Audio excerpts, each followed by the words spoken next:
Good morning mga suki palangga. Today is may lakad ako, so gagamit tayo ng portable treasure box. Dito tayo kukuha ng makeup. Yung light lang mga suki palangga, kahit hindi ako marunong mag-makeup up, pero itry ko pa rin best ko. Yan, ito yung nagustuhan ko. Yan. Una side ha, yan, meron tayong 10 highlighter. And dito naman sa side po, meron tayong 10 blusher.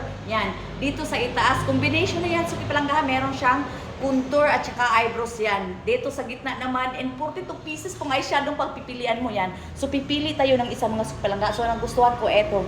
Yan, light kulay lang talaga siya sukupalangga. I-try natin ngayon na kasi may lakad ako. Lightweight lang talaga siya suki. Sa baba pala mga sukupalangga, meron na siyang kasamang salamin. And meron siyang cosmetic brushes. Yan, 5 pieces. So, hindi mo na kailangan maghanap pa ng iba. So, ang gagamitin ko, kamay lang talaga sukupalangga. Kasi hindi akong komportable nito yan.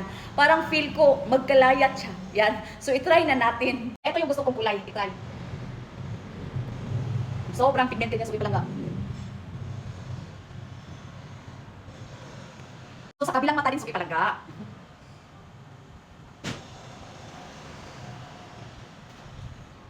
Gamit tayo ng highlighter mga suki. Ito yung gamitin natin. Silver.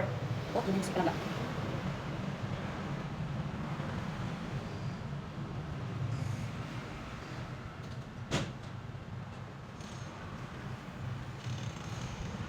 Sa powder blusher mga suki palangga, gamit tayo dito sa baba. Light pink lang talaga siya. Parang siya watermelon.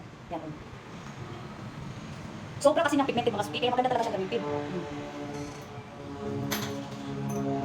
Napaka-ano talaga niya mga suki palangga. Napaka-nice gamitin yan as in. Oh, hindi siyang, parang talaga siyang skin tone sa ano mo. Sa cheek. Yan.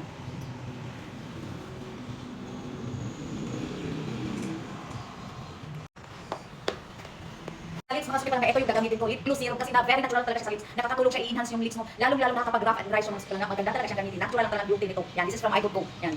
Oh, maganda siyang gamitin.